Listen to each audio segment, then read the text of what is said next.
and welcome. Welcome to episode 85 of the Mind and Muse Crafts podcast. I am your host, Caroline. And if you've been here for a while, you might not recognize that I am at my home in Puerto Rico, but I am.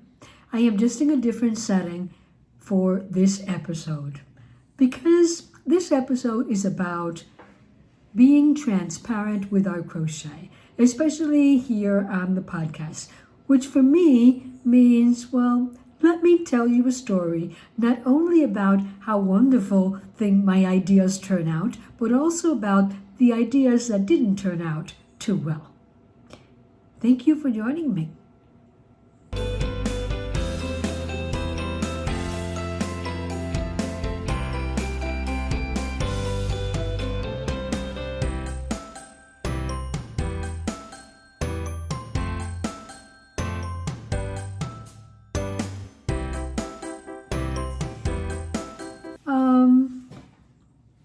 Not so sure in what order things are going to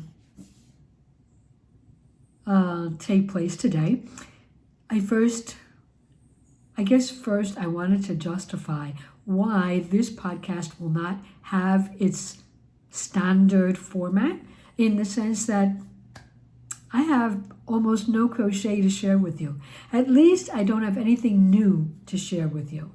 It's been hectic. The past few weeks since I returned home haven't been the greatest. I returned home ill, and I was ill I still am. I still am getting over, I don't know what it is. It's kind of like an allergic reaction to the air. So I keep telling my husband that it seems to me more than coincidental that every time I have returned from my visits to the States over this year, I have gotten ill. I have become sick. And I don't know, maybe it is just a part of growing older, where you become more sensitive to the changes and atmospheric changes, the changes in the air, the changes in the flowers that are blooming, or the dampness. And this is a very damp time on the island because it's hurricane season, and so it rains almost every day and everything becomes damp. And we build, our house is a cement house, which is one of the most common materials to construct homes on the island, and it gets this kind of wet, musky smell that just irritates my sinuses and irritates my lungs. So yeah, that's part of it. I guess it was also true that I returned with my children. I returned with my son, my daughter-in-law, and my grandson, because they were returning to celebrate my grandson's birthday on the island, with trying to get more family together, since she doesn't have any family living with her in Alabama. And also Clarissabeth and her husband Edison returned basically the same day as we got home, because they wanted to visit family and also join in celebrating Lucas's 1 year of age, turning 1. And so whenever kids are home, it is a lot more difficult to follow a routine of work, because you just want to do so many other things with them. They come back, they want to go to the beach, they come back, they want to eat special foods. And so yes, the vacation becomes an effort to share, spend quality time together, and just kind of make memories. So that's my justification. And let me just, since while I'm at it, share with you a short video of a couple of things that occurred when we came back.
that's been it. That's what I was occupied doing at least that first week after I got back home.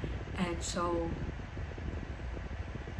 I wasn't able to, as I usually do, have a project that I wanted to share with you and kind of like go into depth about things that I learned from it. So what did happen was, if you haven't noticed, I am once again wearing the Fallalery top. And I don't know if you remember that when I made this and I shared it with you the first time, I mentioned that, number one, I wasn't too content about my initial attempt to attach the crochet to the front of the blouse, of the fabric, because I was trying out more than one technique.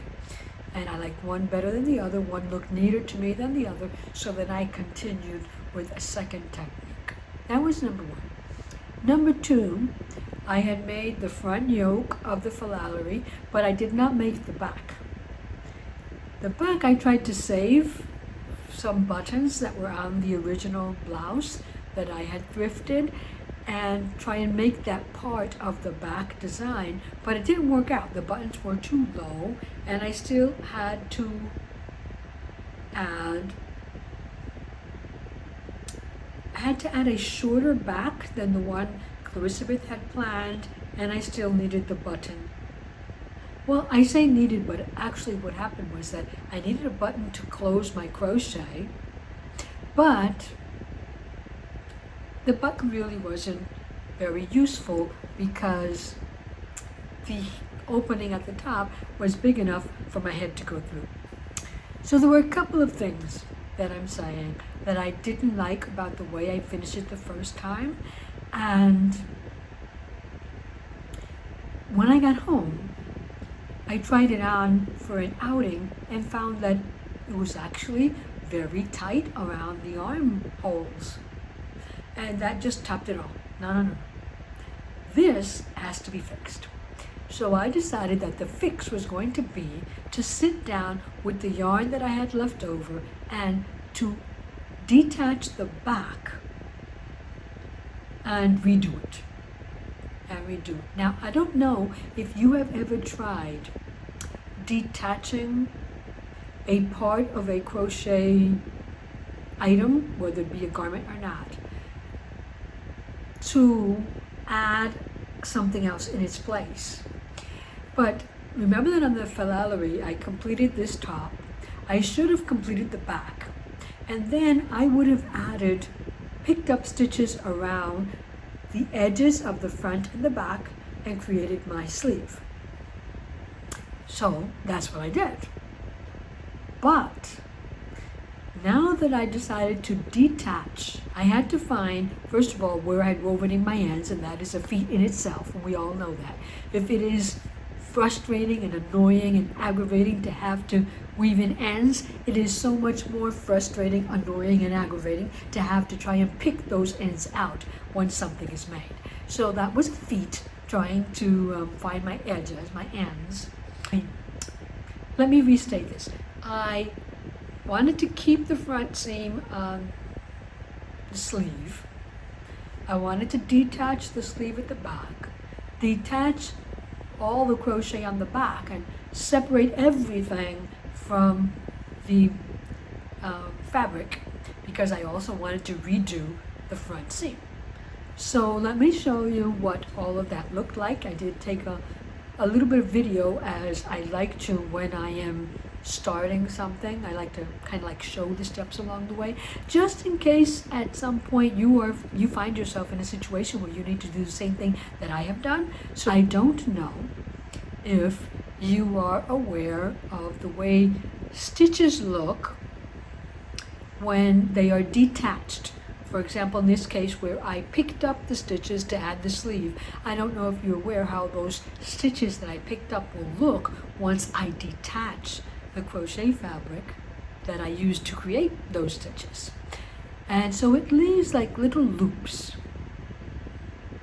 And initially I thought that those loops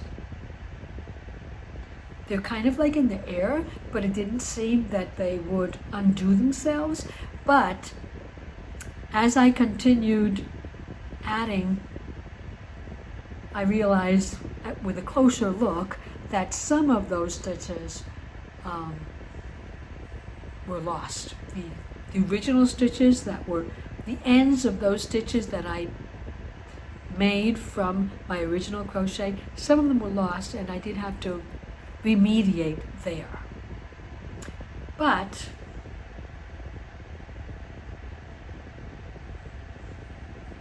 all in all, it was not a terrible feat to complete, and I found the easiest way was to make the back as suggested by the instructions that Smith wrote in.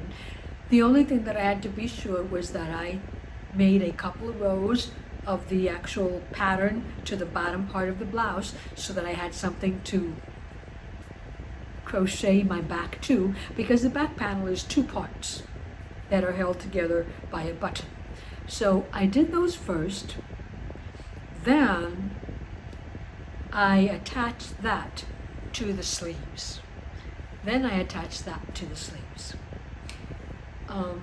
I did one side first, and I attached that because I wanted to see what I was getting myself into. And then once I figured out that it wasn't so terrible to identify the stitches that I wanted to seam. Now I was seaming those original unpicked stitches on the sleeve to the side of my back. And I found that one side was fine because I hadn't lost any stitch. The second side, it seems that I did lose a couple of stitches, and so I had to invent a way to make sure I was picking them up and I wouldn't get any holes. Not sure I'm going to document that because I'm not totally sure myself of what I did there. But you're seeing the front part, but I can insert a photo where you can see more completely both the front and the back so that you can see that it was okay. I could unpick seams, reattach those stitches to my garment, and I think it turned out pretty well.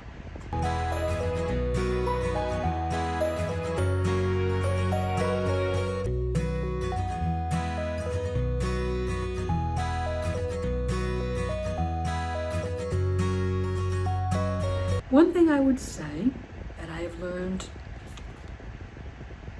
or I realize it, and I'm just like, why? What I think you should do if you want to do this type of thing, not sure yet if I would add a second button to the back. I'm still thinking about it. Mostly it depends that I can find a second button of that color that I had, making sure I had two.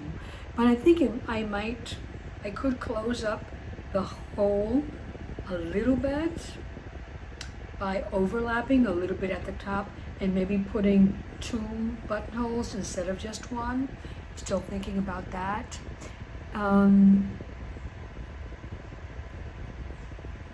But all in all, I think that's it. Now, one thing I would say, an after fact,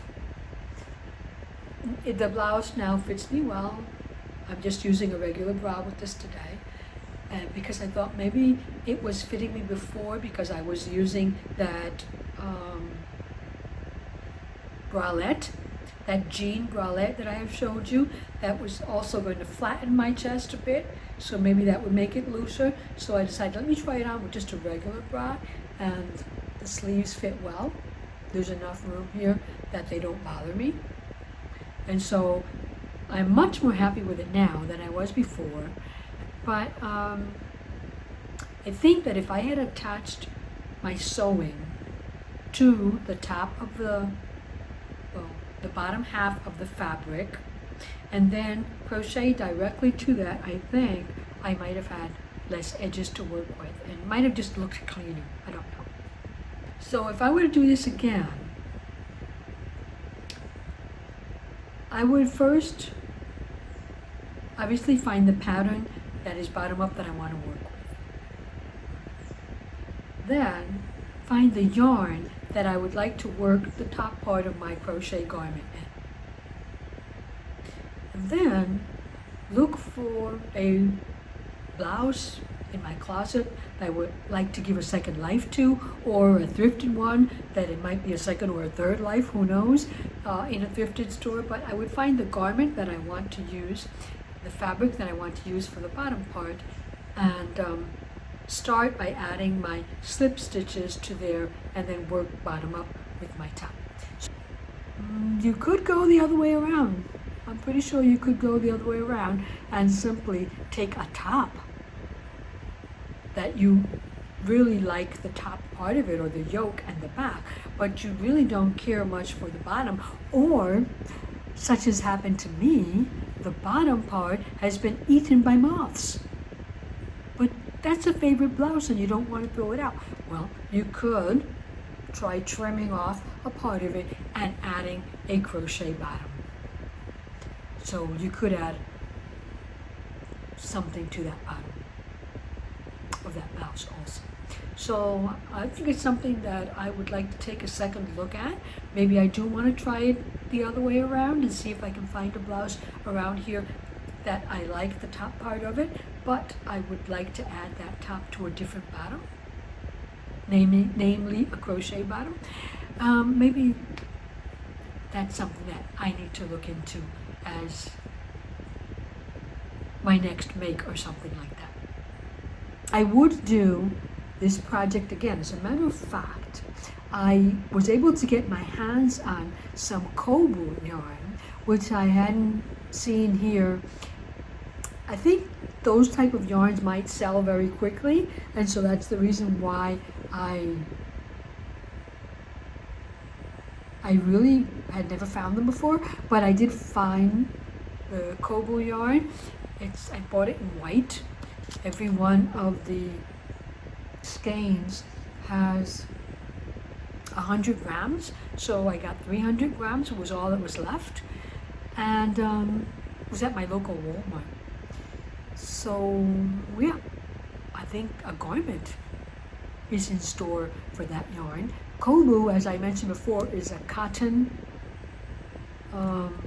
bamboo blend, and this is number 3. So it is like a DK, and so yeah, I want to work that up and to see how that yarn fares out in the tropics also. Could I, for example, make a total garment in that yarn, or would I also need to just make either the top or the bottom and add that to some crochet? I don't know, but I do have that yarn there. And I also found around here, I don't know if you remember the crochet overall that I was making, but I did find that, and I've been trying to get back to work on it. When you leave a project for so long, I think it's been a year now. This was probably last September or August. Then you kind of like forget what the project is about. I mean, aside from the fact that I know that this is still a romper or a onesie or a pinafore shorts, or I don't know, overalls in good English, American English, then I need to see where I'm at. I think the little stitch markers here, now I know where all my stitch markers are that I haven't been finding for the past year. But anyway, I think all the stitch markers were simply to help me count. So there were probably 20 or so stitches in between every pair of stitch markers, and that kind of stopped me from having to count all the way around every time I finished. So yeah, I'm gonna see where I am with that, and I want to finish this because I don't like leaving things completed. So basically, that's where I've been at.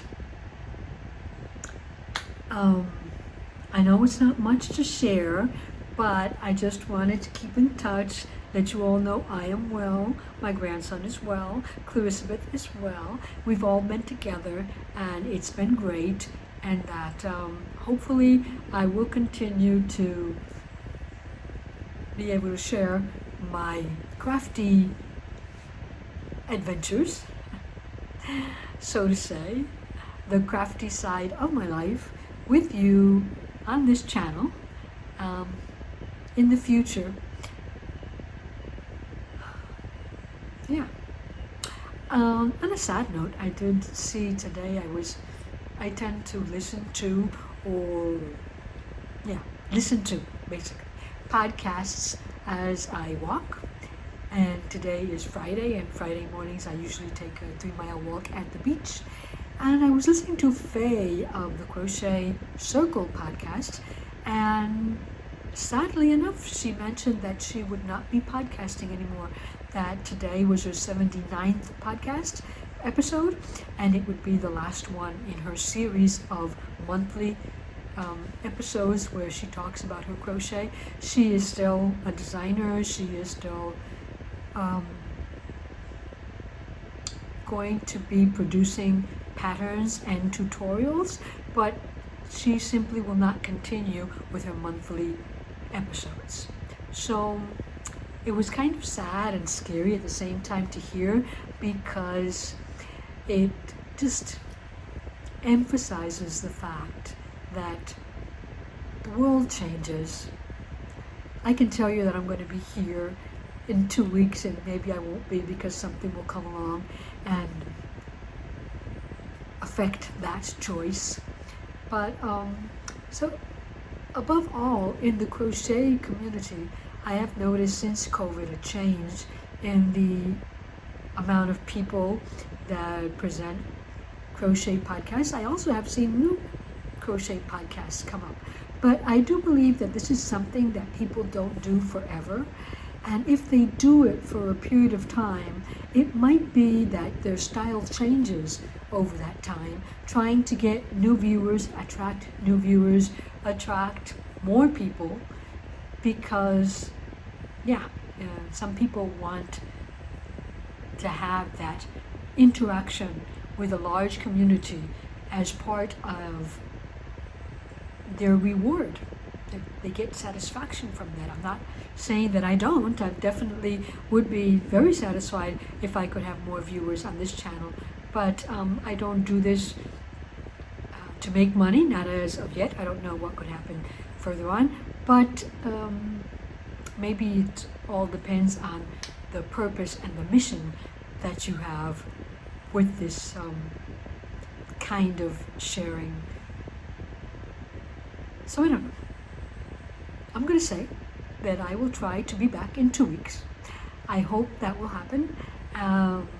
If it doesn't, please forgive me, and just try and look out to my Instagram, or you can write to me if you would like. I'm always available at mindandmuse at gmail.com, mindandmuse at gmail.com without the crafts, or on Instagram, mindandmusecrafts. So until then, keep yourself safe, keep yourself healthy, and keep crafting. Bye for now.